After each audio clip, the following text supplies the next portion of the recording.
It seems that in the pop culture space, you either love the Avatar films or you hate them. Some claim that watching these films is a transformative experience, while others argue that the visuals, beautiful though they may be, are icing on a burnt cake, distracting from the story's fundamental flaws.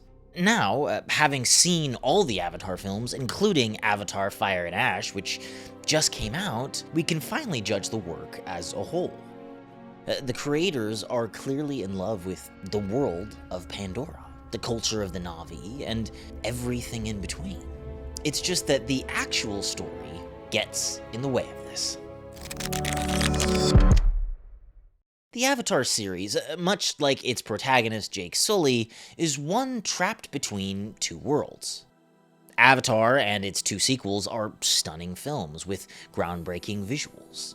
The movies beautifully explore an alien world, its flora and fauna, its humanoid inhabitants, and even their religion and culture. At best, the trilogy is a profound, if somewhat preachy, tribute to the beauty of nature and a call to preserve it. Not propaganda per se, but an environmentalist campaign brought to life with state-of-the-art visual effects. At worst, it's a shallow and comical commentary on colonialism and environmental degradation, spiteful of the military, the government, corporate America, and even at times, the human race itself. It makes a steel man out of the Na'vi and a straw man out of humanity. Even if this project were taken on by the best, most unbiased of filmmakers, no one could cover all of this subject material in a few films, let alone apply the amount of depth and moral nuance necessary for a fair treatment of these topics. And it's this tension at the heart of the Avatar trilogy that results in a lackluster film series, and an incredibly divided audience. So, in order to fully understand this, I want to look at each Avatar film one by one, and see how this shallow spectacle actually manifests.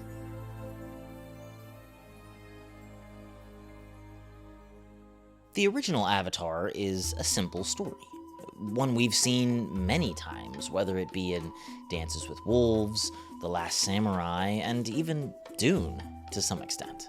An outsider and/or invader comes to a new country, continent, or planet, and through a series of unfortunate events, finds himself separated from his people and alone in nature among the natives of the foreign place. He is often imprisoned by the natives, at first, and forced to adopt their customs to survive, but comes eventually to love them more on his own. The protagonist discovers that the native people are good, and not only that, he learns to view himself through their eyes. The protagonist even begins to sympathize with the natives, and sides with them against his own people, motivated by a burgeoning love of simple goodness. When the time comes to fight, he takes up his sword, machine gun, or bow and arrow, and stands with the native people, who are now more family to him than his own. And at the end of it all, he either dies in battle or witnesses the tragic deaths of his newfound friends. Ultimately, he finishes the story by fully rejecting his origin, and once and for all, going on to live this enlightened life. Or if he's Paul Atreides, starts a jihad to conquer the known universe. You know, as you do. And while this may be a simple story, the idea of using it to introduce a completely new planet and a completely new way of filmmaking is actually not a bad one. It's exactly what George Lucas did with the hero's journey in Star Wars. But the real issue with Avatar is that Cameron wants to have his cake and eat it too. He wants to tell a simple story while focusing on world building and a fantastical visual experience, and also commenting on complex human issues in the process. In the first Avatar film alone, there are allegories about the rainforest, Native Americans, corporations, the conflict between science and religion, the respect of animal life, and even some commentary on America. And because the film has such a broad scope, its characters, who should be the heart of this narrative, are mere limbs. They stop being people about whom the audience cares and start to become caricatures, there to promote or discourage a certain set of ideals. Quaritch, the villain of Avatar, is a prime example of this. Instead of being an interesting and even terrifying villain, he was a G.I. Joe. This low gravity will make you soft. You get soft. Pandora will shit you out dead with zero warning. I mean, come on. He's completely laughable. You don't hate him, and if anything, actually begin to like him on the basis of this sort of absurd macho personality, which could be a fun character in a random sci-fi story, but then falls flat in a story trying to also talk about colonialism and space Indians. And with Jake's character arc being this choice between his past in the military and his future with the Na'vi people, everything gets worse. To the audience, the choice is obvious from Quaritch's first moment on screen. Out there beyond that fence, every living thing that crawls, flies, or squats in the mud wants to kill you and eat your eyes for jujubes. So the fact that Jake deliberates about it, is torn up about what to choose, just makes him seem stupid. This, of course, is further exacerbated by the glorified portrayal of the Na'vi. If this film is truly meant to explore the horrors of colonialism, it should try and avoid what is known as the noble savage myth. The myth of the noble savage was a concept introduced in the 18th century by the Enlightenment philosopher Jean-Jacques Rousseau, who critiqued the complexity of his culture and encouraged people to revert to their roots and more primitive ways. He believed that indigenous people, in their natural state and unspoiled by society, were possessed of inherent goodness and simplicity. Now, this idea has been debunked by countless historians and philosophers since, as most agree that it massively oversimplifies everything. But in Avatar, the Na'vi are flawless. They have a beautiful religion, a rigid system of morality, and a complex philosophy. They are superior to humans except in terms of military ability. Although they do worship a Mother Nature-esque all-powerful goddess who can summon swarms of deadly animals to fight for them whenever needed. See, instead of existing as a beautiful sensory experience, which encourages us to seek the beauty in nature and reflect on how we use the natural world in our own lives, the film tries to tell us what to think about a variety of issues. I'm not talking about some kind of pagan voodoo here. I'm talking about something real, something measurable in the biology of the forest. Which is what exactly? What we think we know is that there's some kind of electrochemical communication between the roots of the trees. And this compromises the quality of the story itself. Avatar spends so much time conforming to a predetermined message over the bones of the actual story itself that ultimately the conclusion makes very little sense. The Avatar program is a great example of this confused messaging. The concept of an avatar is so original. The scientists breed their own genetically modified alter egos with Na'vi, giving themselves the ability to inhabit new bodies that can function on Pandora. It also has great meaning to Jake, our protagonist, who not only is a paraplegic, but more than likely has his own preconceptions about these native people, conquest, and war. And it's a great vehicle to show off this revolutionary CGI technology while providing a bit of meta-commentary on the escapism of storytelling in the process. But the vast majority of the storytelling potential is ignored. Jake appreciates his avatar body for like one scene and begins to despise his experience in the human world. But beyond that, there's nothing. I mean, the ethics of the Avatar program are terrifying. Scientists have taken the genes of alien creatures and combined them with human DNA and created these soulless bodies that can be inhabited by human users. me and Norma here to drive these remotely controlled bodies called avatars. And they're grown from human DNA mixed with the DNA of the natives. I mean, the story of Avatar takes every opportunity to comment on the corruption of the military, the government, and the corporate world. But what about the scientists who created this program? How are we okay with that? I mean, what about Awa? What does she think?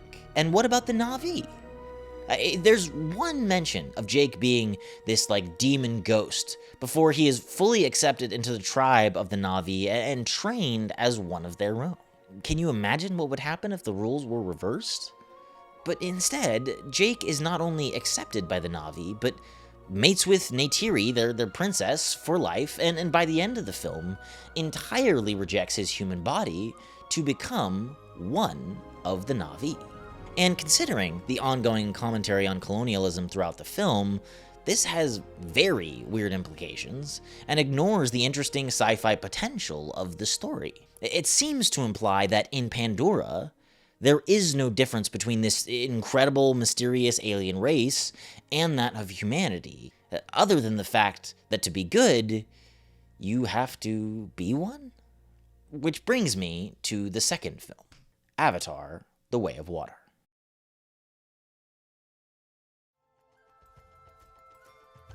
In some ways, Avatar: The Way of Water is what the first film should have been. It removed many of the larger themes and the human evil/conflict and focused on the characters, on the central idea of the story. Our main character experiencing the world of Pandora with the audience. But unfortunately, The Way of Water wasn't the first film in the franchise. And because it focused on many of the same elements and even story beats, it felt redundant and unoriginal.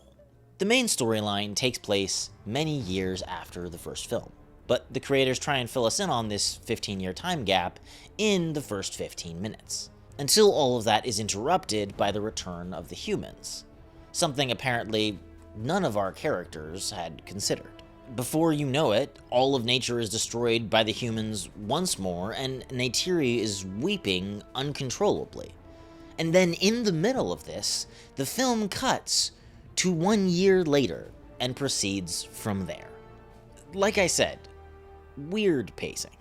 It's clear that the creators wanted to cover this concept of Jake and Neytiri building their family and focus on these familial themes, specifically on their children, and Jake learning how to be a father rather than a general, with Quaritch, who now has an avatar body, going through a similar arc. But once again, the film falls in on itself. This time, it's questionable not only because it doesn't align with the human history that it's based on, but because it also doesn't align with the invented history of Pandora and the Na'vi.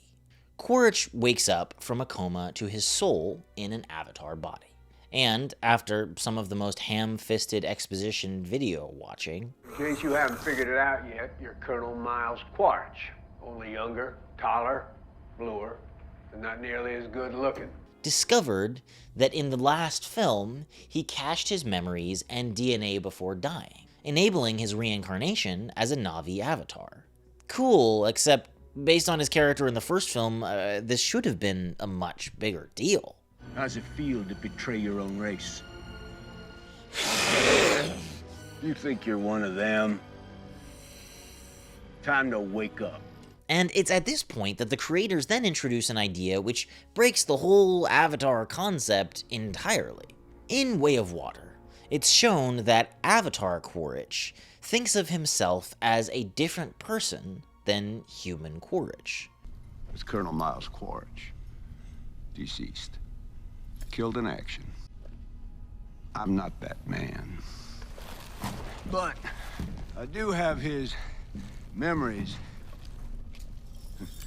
A creature who has the same memories, but a different identity. If that's true, that raises all sorts of questions about the ethics of the Avatar program, and raises the question why Jake or anyone else didn't feel the same way in the first film. Furthermore, he just isn't. This concept makes no sense. In a world where you can transfer your consciousness into another genetically created alien body, you would be the same person. But then, of course, there's Spider. As I said before, it's clear the intention of this story is to explore parenthood, fathers and sons, and what it means to prepare your children for life, for war, and when to decide to fight for them. But Spider being Quaritch's son was just so arbitrary. Jake just informs us of this fact in a voiceover, and then it's practically not mentioned for the rest of the film. And then there was Spider. He was just stuck here, too young for a cryo capsule. Orphaned by the war, he was raised by the lab guys. There needed to be a flashback scene with Spider's mother or something, a way to emotionally engage the audience. Instead, it's just this sort of rushed retcon needed for the plot, much like Quaritch surviving in the first place. From here on out, the rest of the film is fine. The kid's story is well done, and the world building connected with the Water Clan was fun.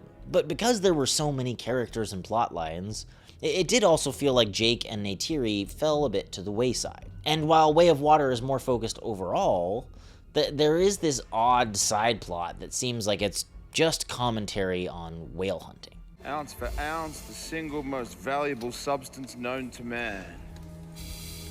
This little vial here is worth like 80 million. Except, much like the commentary on colonialism and environmental degradation in the first film, it was framed in a way that made it logically absurd. In this story, we are introduced to a race of creatures known as the Tulkun. The Tulkun are basically whales, except they are sentient and more intelligent than humans. They have language, music, philosophy, and art. They have music, philosophy, mathematics, complex language.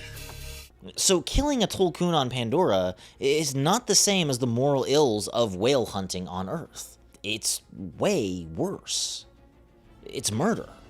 Once again, Cameron, in an attempt to comment on whaling and wasteful hunting, he changes the scope of the issue for what he thinks is more moral clarity, but in reality, makes his point shallow and unsubtle at best. And once again, what about these scientists? He aids the whale hunting crew to fund his research on Pandora. I mean, this could have been an interesting character, but he's not, because he doesn't really have any arc in this film. And his ambivalence makes no sense, or at least makes him a terrible person. Because if these Tulkun are sentient and as incredibly intelligent as he says they are, then his taking part in their hunting is utterly despicable, regardless of what kind of research it funds. But he's on the science team, and because scientists are good and the soldiers bad, he seemingly gets a pass. And yes, I know they acknowledge this problem in the next film and give him a bit of a redemption arc, but for a man complicit in what is essentially genocide, he still gets off way too easy.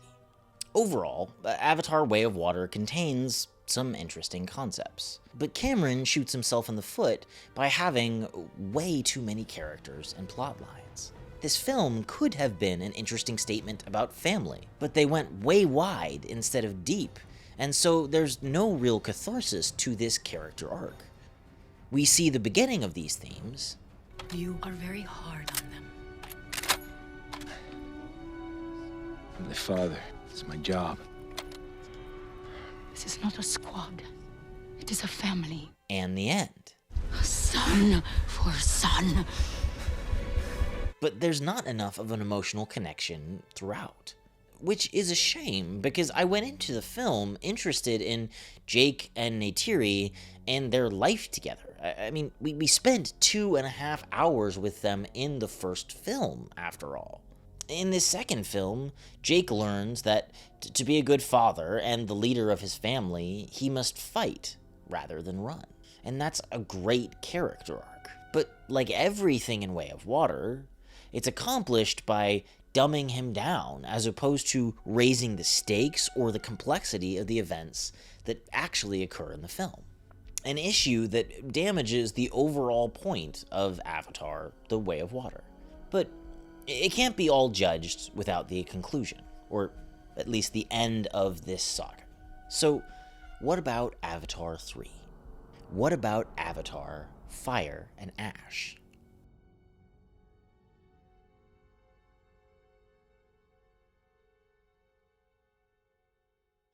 As some of you may know, we ran into some really serious legal issues with different video essays and fair use, and almost had the channel sued over it. And to offset the damage caused by that, and to enable the creation of more video essays and even our own narrative projects in 2026 and the years to come, we launched a community off YouTube.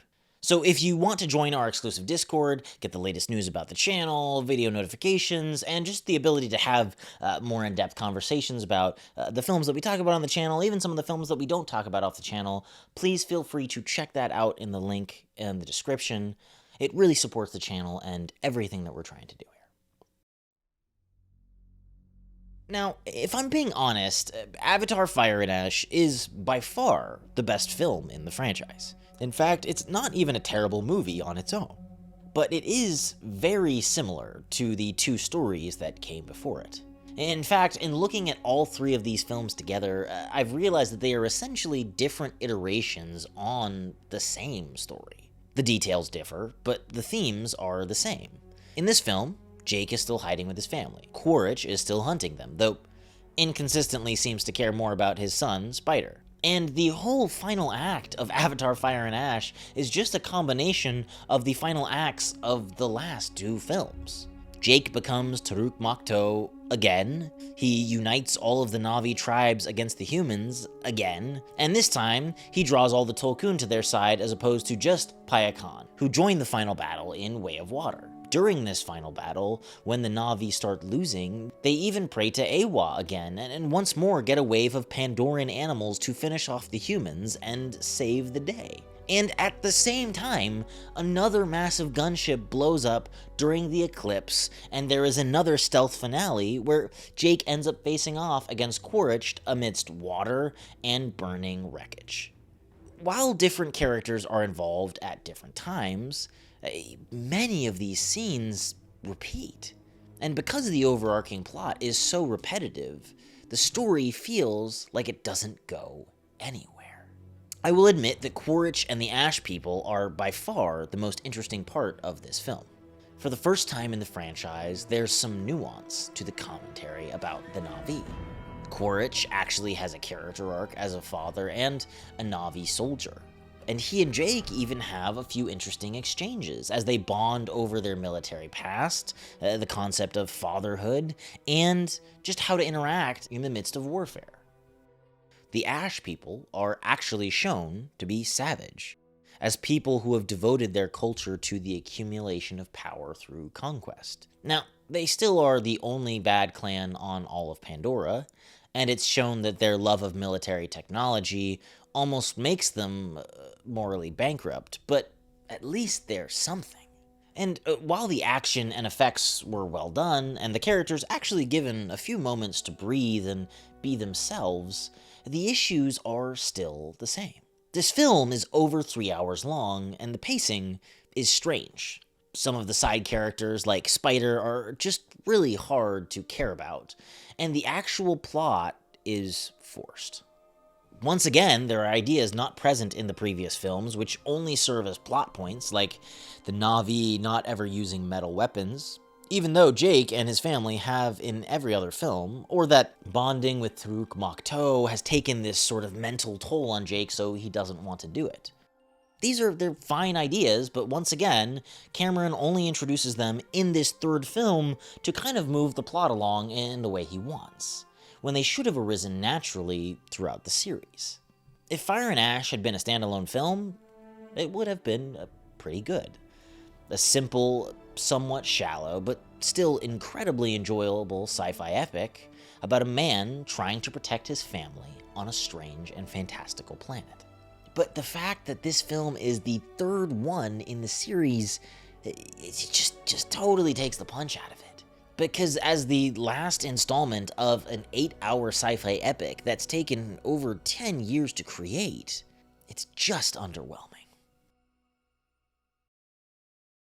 Avatar: Fire and Ash is an enjoyable film with incredible visuals, awesome action, and some great scenes and sequences, character-related or otherwise. But that was all it was. And that seems to be the fundamental issue with the Avatar series. It's all style and no substance.